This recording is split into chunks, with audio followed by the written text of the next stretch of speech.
Salam BUMDes sukses. Ketemu kembali dengan aplikasi Aku BUMDes. Kali ini kita akan mencoba menjawab dan menjelaskan bagi pengurus BUMDes baru. Kemarin kita udah buat video apa saja yang dilanjutkan oleh pengurus BUMDes baru. Tapi kemarin kita nggak ngerti berapa modal awalnya BUMDes itu ya, BUMDes yang sudah dikelola oleh pengurus lama, modal awalnya berapa nggak tahu, hanya kita melanjutkan apa yang kita terima saja ya di video yang kemarin. Nah kemudian ada pertanyaan, Mas kita maunya ada juga ya dari pemerintah desa atau pengurus BUMDes baru minta supaya modal awalnya juga dicantumkan, modal penyertaan awalnya itu juga dicantumkan. Nah di sini kita buat catatan-catatan untuk simulasi ya, nanti sambil dijelaskan. Kemudian nanti akan kita buatkan videonya. Nah ini kita menjelaskan dulu dari catatan-catatannya agar dipahami dulu. Kemudian di video selanjutnya nanti akan kami buatkan video bagaimana menginputkan data ini ke dalam aplikasi kita. Nah ini dari data kita misalnya memperoleh, ya ini juga bisa digunakan untuk audit ya, semacam itu ya. Nah di awal itu kita BUMDesnya dapat penyertaan modal 150 juta dari desa ya. Nah ini modal awalnya nih, nah, kita nggak ngerti uangnya, kita taunya hanya catatannya. Nah kemudian dari modal yang ada itu sekarang kita diwarisi ini, nah ini ya, diwarisi berupa saldo kas tunai ada 12 juta, diwarisi saldo kas yang ada di bank ada 7.500.000, kemudian diwarisi inventaris, di mana inventaris ini harga belinya adalah ini, misalnya laptop 6.500.000, printer 2,5 juta, mobil 70 juta, mesin jahit 10 juta gitu ya. Ini harga awalnya dia beli. Nah, kemudian ada juga kita diwarisi perlengkapan, ada meja kantor, ada stempel, ada kertas ya, nilainya ini, nilainya aja 1,5 juta untuk mejanya, stempelnya ada 200.000, kemudian ada sisa kertas 150.000 kalau dihitung harga uangnya gitu ya. Kemudian juga menyisakan stok dagangan, ini misalnya di unit usaha perdagangan gitu ya, misalnya menyisakan stok dagangan nilainya 23 juta.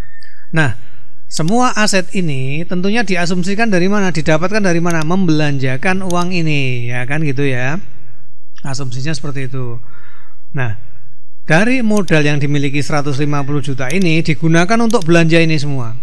Nah, untuk kas kebutuhan ini semua dikeluarkan untuk ini semua gitu ya. Jadi 150 jutanya di awal dikeluarkan, tinggal dicatat ada kas tunai, tinggal sisa kas tunai sekian, tinggal ini semuanya. Jadi asumsikan dari 150 juta ini digunakan semuanya untuk ini.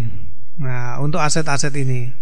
Nah, kemarin dari total aset ini kita hanya mendapatkan hitung-hitungan sejumlah 133.350.000.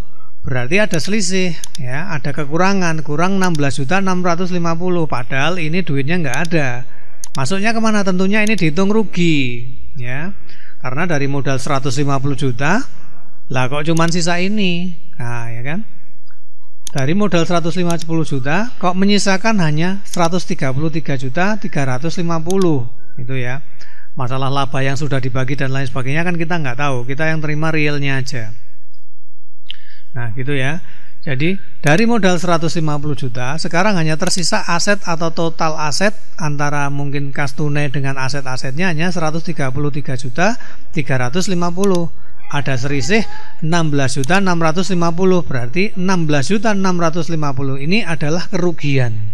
Nah kita mengalami perubahan modal, modalnya jadi turun, berarti kalau modalnya turun berarti rugi gitu ya. Nah ini rugi hanya dari total asetnya saja. Nah kemudian dari inventaris ini, inventaris yang kita peroleh, tentunya inventaris kan juga mengalami penyusutan selama dia pakai gitu ya, selama pengurus lama pakai mengalami penyusutan. Nah sudah mengalami penyusutan ini totalnya 13.500.000. Nah, barang ini sudah istilahnya nilainya sudah berkurang dari yang nilai sebelumnya ini. Nah, nilai penyusutan ini juga akan menjadi beban karena kita sudah menggunakan alat-alat ini, kita harusnya mendapat manfaat gitu ya, mendapatkan manfaat, nilainya tentunya melebihi dari penyusutannya. Nah, penyusutan ini menjadi beban, otomatis dia juga nanti akan menambah kerugian. Tadinya kita rugi dari kasnya aja 16 juta, sekarang ditambah rugi penyusutan nih. Ya, seperti itu. Nilai barangnya sudah berkurang. Seperti itu ya. Jadi penyusutannya bertambah nih, kita jadi rugi lagi, ruginya nambah lagi, nambah dari 13.500.000. Ini udah rugi sekitar 28 juta ini ya, 28 juta, 29 lah, hampir 30-an ini, ya 30 juta lebih dikit, ya seperti itu ya. Dari modal-modal itu, termasuk ini yang sudah nyusut 13.500.000 ini kan menjadi kerugiannya bertambah.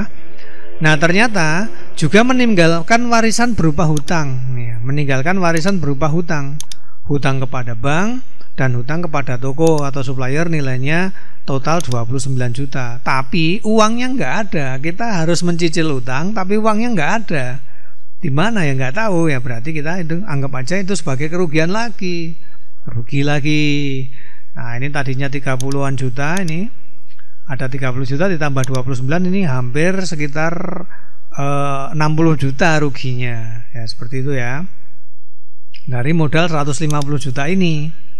Nah, selain meninggalkan ini ya, hutangnya kan, hutangnya kalau ada duitnya nggak rugi kita kalau ada duitnya. Nah, misalnya nih aku punya hutang total 29 juta, ini duitnya, nanti kamu cicil ya. Nah, itu ada duitnya, kita nggak termasuk kerugian. Tapi ketika kita harus menyicil hutang tapi duitnya nggak ada, nah itu kan rugi. Nah, uangnya kan nggak ada, kita harus keluar uang terus bayari ininya tanpa memiliki modal senilai itu. Nah gitu ya, ini masuk ke kerugian juga, rugi 29 juta. Nah kemudian selain meninggalkan hutang juga meninggalkan piutang. Nah, piutangnya hanya 1.700.000 totalnya, piutang kepada warung dan piutang kepada warga misalnya gitu ya. Tadi ada warung beli belum bayar 1,5 juta, ada warga beli tapi belum bayar 200, jadi kita total 1.700.000. Ini termasuk aset. Ada harapan itu akan kembali ke kita kalau kita tagih gitu ya, akan menjadi modal kita. Nah, ini adalah modal positif, menambah modal kita.